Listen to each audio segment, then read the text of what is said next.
Hello dear students, Pankaj education point में आपका स्वागत है। आज मैं क्लास 12 के इंग्लिश प्रोज का third chapter the homecoming का पार्ट 2 लेकर के आया हूं। जिन्होंने इसका पार्ट 1 नहीं देखा है तो उसका लिंक डिस्क्रिप्शन में दिया गया है, उसे ज़रूर देखें।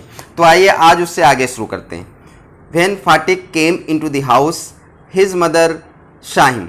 जब फाटिक कमरे के अंदर आया तो उसकी माँ ने उसको देखा। She called out angrily. उसने क्रोध से कहा, so you have been hitting Makhan again. तो तुम माखन को फिर से मार रहे थे। फाटिक आंसर्ड इंडिग्नेंटली। इंडिग्नेंटली मतलब होता है विरोध करते हुए। फाटिक ने इसका विरोध करते हुए उत्तर दिया, नो आई हैव नॉट। नहीं, मैंने नहीं मारा है।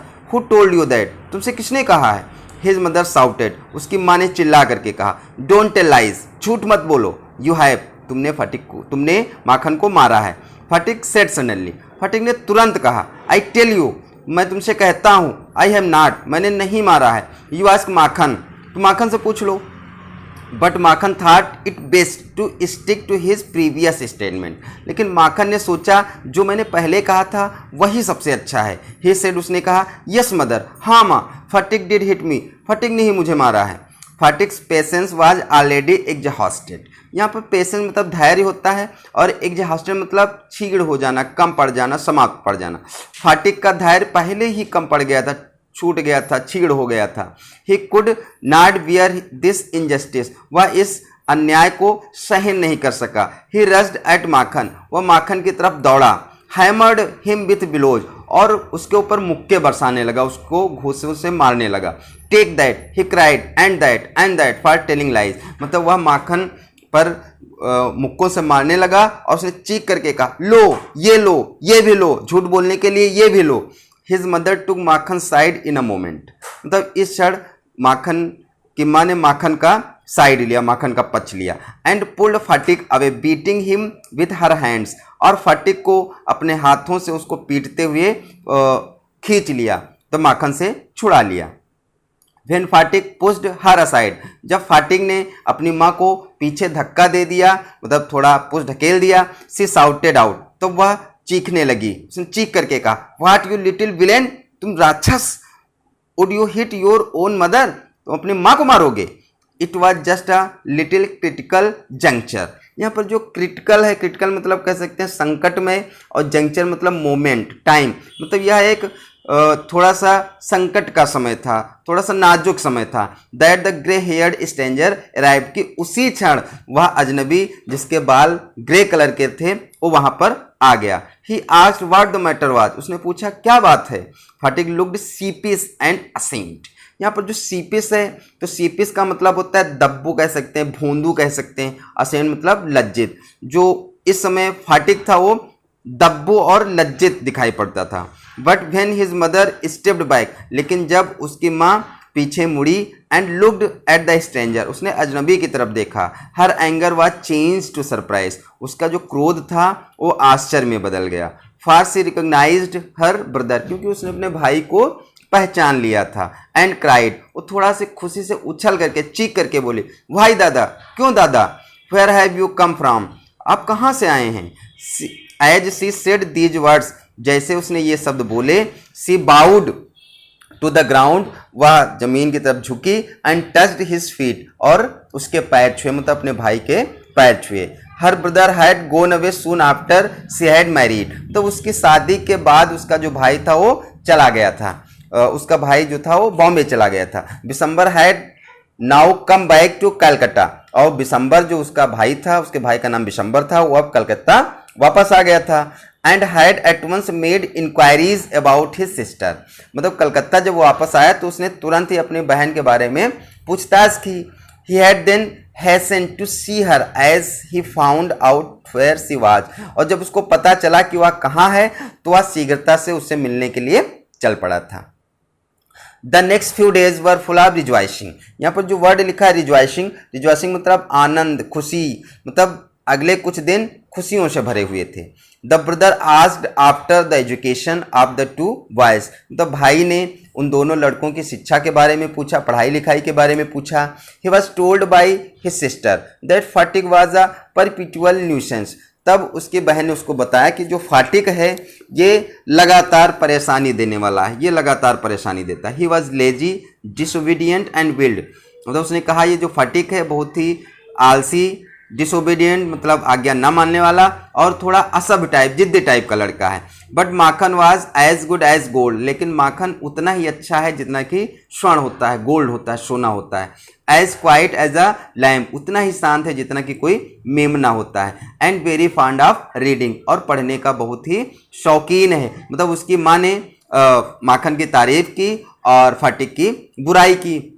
Bishambar kindly offered to take Phatik off his sister's hand, तब जो उसका भाई बिशंबर था उसने अपने बहन को यह प्रस्ताव दिया, ऑफर दिया कि वह फाटिक को अपने साथ ले जाएगा, मतलब फाटिक को अपने साथ ले जाने का प्रस्ताव दिया। And educate him with his own children in Calcutta, और उसको अपने बच्चों के साथ कलकत्ता में पढ़ाने का प्रस्ताव दिया। The widowed mother readily agreed, मतलब वो जो विधवा माँ था वो शहर से ही एग्री हो गई, वो मतलब सहमत हो गई।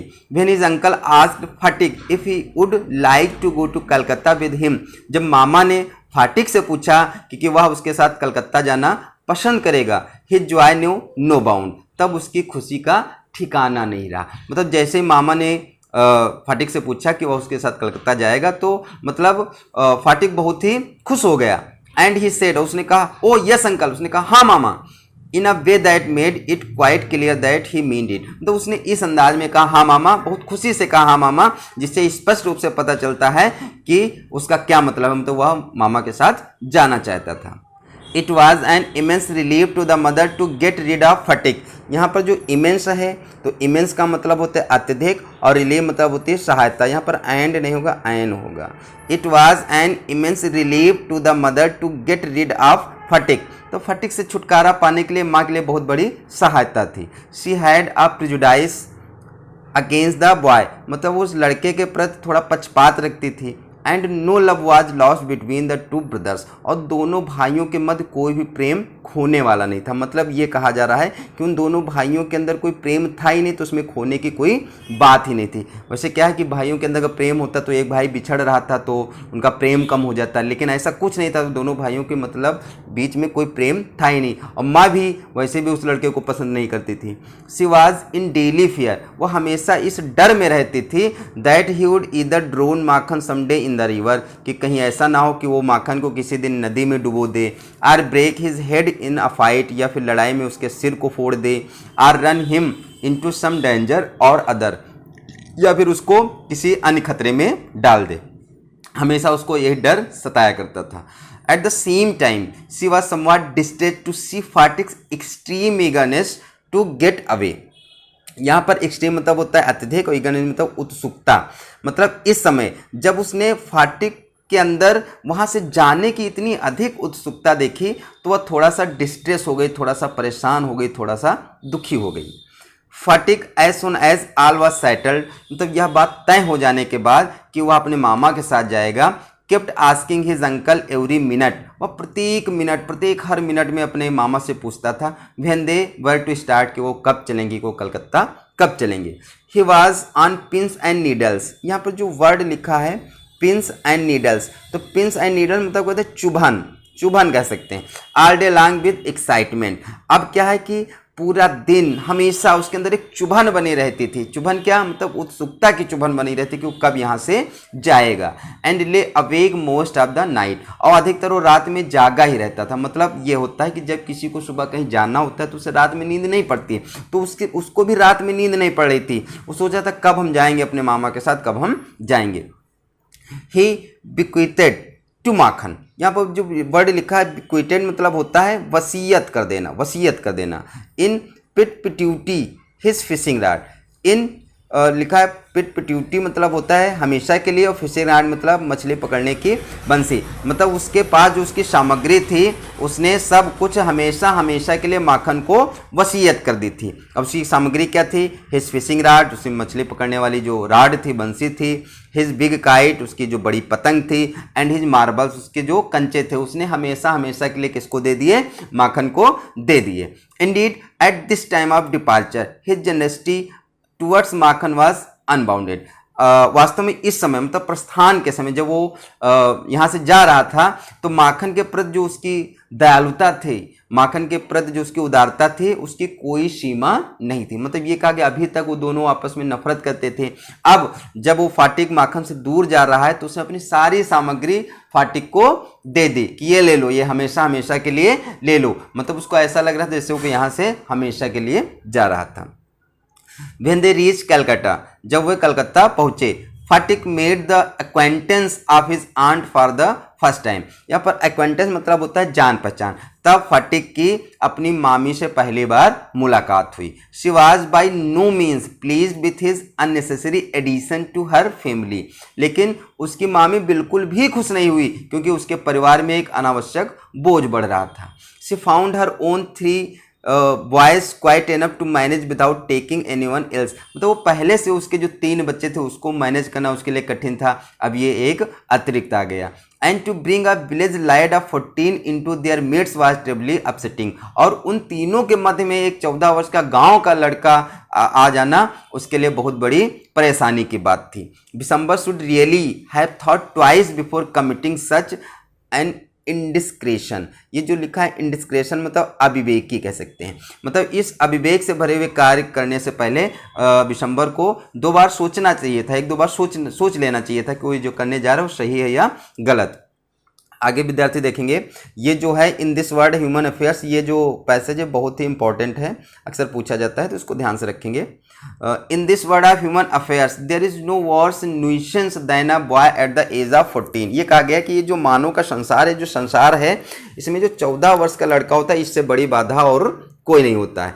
ही इज नाइदर ऑर्नामेंटल नार यूजफुल। ये कहा जा रहा है कि वो ना तो सजावट की चीज़ होती है जिसको कहीं सजा के रखे जाए और ना तो वो उपयोगी होता है। मतलब ये है हिज नीदर ऑर्नामेंटल, मतलब वो सजावटी चीज़ नहीं कि इसको कहीं सजा के रखा जाए आभूषण की तरह, नार यूजफुल और ना ही उससे कोई काम लिया जा सकता है। It is impossible to shower affection on him as on a little boy. मतलब छोटे बच्चे की तरह उसके ऊपर स्नेह दिखाना, उसके ऊपर प्रेम लुटाना ये क्या था, असंभव था। And he is always kidding in the way. और इस उम्र का जो लड़का होता है हमेशा राह में रोड़ा बनता है, परेशानी का कारण बनता है। If he talks with a childish Lisp he is called a baby. यहाँ पर चाइल्डिश मतलब बच्चों जैसी कह सकते हैं, लिस्प मतलब तुतलाना। ये तो बच्चों जैसे तुतलाता है, इस तरह से बात करता है तो उसको एक बच्चा कहा जाएगा, छोटा बच्चा कहा जाएगा। If he answers in a grown up way, और ये 2 बड़े लोगों की तरह उत्तर देता है, हिज कॉल्ड इम्पर्टिनेंट। इम्पर्टिनेंट मतलब धृष्ट, तो उसको धृष्ट कहा जाता है। In fact any talk at all from his is resented. मतलब वास्तव में उसके कोई भी बात, उसकी हर एक बात को नकारा जाता है, मतलब उसकी किसी भी बात को पसंद नहीं किया जाता है। Then he is at the unattractive growing age. और तब इस उम्र पर वो क्या होता है, थोड़ा अपनी बढ़ा तेज पर होता है। मतलब इस समय उसकी लंबाई क्या हो रही होती है, बढ़ रही होती है। He grows out his clothes with indecent haste. तो शीघ्रता से वो इतनी जल्दी से उसकी लंबाई बढ़ती है कि उसके जो कपड़े होते हैं वो छोटे पड़ते जाते हैं। His voice grows hoarse breaks and quavers. उसकी जो आवाज़ है वो कर्कश होती जाती है, मोटी होती जाती है, थोड़ी सी हिलती है, मतलब बीच बीच से फटती जाती है। His face grow suddenly angular. और उसका जो फेस होता है वो एंगुलर बनता चला जाता है। एंगुलर मतलब नुकीला होता चला जाता है। एंड अनसाइटी, थोड़ा सा बदसूरत होता चला जाता है। मतलब ये कहा जाता है कि जो 14 वर्ष का लड़का होता है उसकी लंबाई बहुत ही शीघ्रता से बढ़ती जाती है, उसका चेहरा लंबा होता जाता है, वो थोड़ा कुरूप होता जाता है, मतलब उसकी जो सुंदरता है वो कम होती जाती है। It is easy to excuse the shortcomings of early childhood. ये कहा गया कि छोटेपन या छोटे बच्चे की जो शॉर्ट कमिंग्स होती है, मतलब जो कमियां होती हैं उनको माफ़ करना आसान होता है। But it is hard to tolerate even avoidable lapses in a boy of 14। यहाँ पर जो है लेप्सेस का मतलब होता है कमियां, लेकिन 14 वर्ष की जी वो कमियां जिनको सहा जा सकता है उनको भी सहना ही क्या होता है, बहुत कठिन होता है। The lad himself becomes painfully self conscious. और इसके अलावा जो लड़का होता है वो खुद आत्म केंद्रित होता है, उससे थोड़ी सी चिंता रहती है। When he talks with elderly people he is either unduly forward. जब वो बड़े लोगों से बात करता है तो वो कभी कभी क्या होता है जिसको नहीं कहना चाहिए वो भी कह डालता है, थोड़ा और आगे निकल जाता है। और एल्स सो अनड्यूली साई, या फिर वो इतना शर्मीला होता है that he appeared ashamed of his very existence, कि उसे अपने आप पर ही शर्मिंदगी महसूस होती है। मतलब ये कहा गया है कि जो इतना बड़ा लड़का होता है, 14 वर्ष का लड़का होता है, जब वो बात करता है या तो उसको नहीं कहना चाहिए वो कह डालता है, या फिर जो कहना चाहिए उसमें वो शर्म महसूस करता है तो उसको खुद पर ही शर्मिंदगी महसूस होती है। yet it is at this very age when in his heart of hearts a young lad। फिर भी कहा गया कि इस एज में जो उसके अंदर एक हृदय होता है, उसके हृदय में एक क्या होती है, most craves for recognition and love, उसके अंदर एक लालसा होती है। यहाँ पर क्रेव्स का मतलब है लालसा, मतलब उसके अंदर प्रेम की, मान्यता की एक लालसा होती है। And he becomes the devoted slave of any one who shows his consideration. तो वह व्यक्ति जो उसकी बातों को समझता है, उसके प्रति प्रेम लुटाता है, वो क्या हो जाता है, उसका एक गुलाम बन जाता है। But none dares openly love him. Dare मतलब होता है साहस करना, लेकिन कोई भी उसे खुलेआम स्नेह प्रेम करने का साहस नहीं करता है। For that would be regarded as undue indulgence. Indulgence मतलब अनुचित, क्योंकि यह अनुचित माना जाता है। And therefore bad the boys, और इसके अलावा ये बच्चे के लिए बुरा भी होता है, मतलब उससे ज़्यादा लाड प्यार करेंगे तो बिगड़ जाता है, इसलिए कहा जाता है कि बच्चे के लिए थोड़ा खराब भी होता है। So what with scolding and chiding he becomes very much like a stay dog that has lost his master. यहाँ पर ये कहा गया यदि उसको ज़्यादा डांटा जाता है, फटकारा जाता है, तो उस आवारा कुत्ते की तरह बन जाता है कि जिसके ऊपर उसके मालिक का कोई नियंत्रण नहीं होता है, मतलब जो अपने मालिक से छूट करके भाग आया हो, अब वो पूरी तरीके से क्या होता है, आज़ाद होता है। बिल्कुल उस आवारा कुत्ते की तरह वो बन जाता है। ये कहा गया कि 14 वर्ष के लड़के को अगर हम ज़्यादा मारेंगे, पीटेंगे, ज़्यादा उसको फटकारेंगे तो उसके ऊपर से नियंत्रण हट जाता है और भी बर्दाश्त से बाहर होता जाता है। For a boy of 14 his own home is the only paradise. Students ये लाइन ध्यान रखेंगे, ये पैसेज भी बहुत इंपॉर्टेंट है।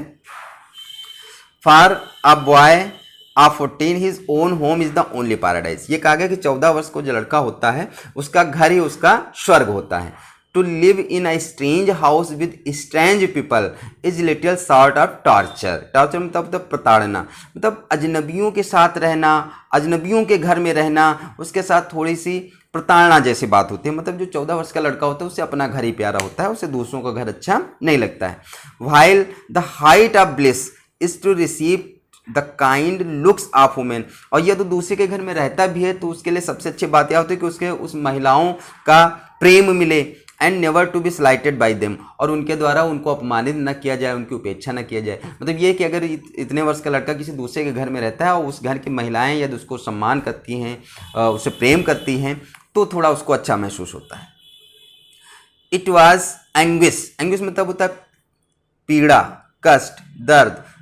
To Phatik to be the unwelcome guest to in his aunt's house. Phatik की सबसे बड़ी पीड़ा ये थी कि वह अपनी मामी के घर में बिन बुलाया हुआ मेहमान था। Despised by this elderly women, मतलब इस एल्डरली वुमेन के द्वारा उसे अपमानित किया जाता था। And slighted on every occasion, मतलब प्रत्येक मौके पर उसे अपमानित किया जाता था। If she ever asked him to do anything for her, यदि कभी वह अपने लिए उसे कुछ करने के लिए कहती, he would be so overjoyed, तो वह इतना खुश हो जाता था, that he would overdo it, कि उसे बहुत अधिक कर देता था। And then she would tell him not to be so stupid, और तब वह उससे कहती थी ज़्यादा मूर्ख ना बनो, but to get on with his lessons, जाकर का अपना काम करो। मतलब ये कि जब कभी भी उसकी मामी उससे कुछ करने के लिए कहती तो बहुत खुश हो जाता था और प्रसन्नता में वो इतना अधिक कर डालता था कि उसकी मामी नाराज़ हो जाती थी, वो कहती थी मूर्ख ना बनो, जाके अपना काम करो। तो आज यहीं तक, इसके आगे का पार्ट अगले वीडियो में देखेंगे। थैंक्स।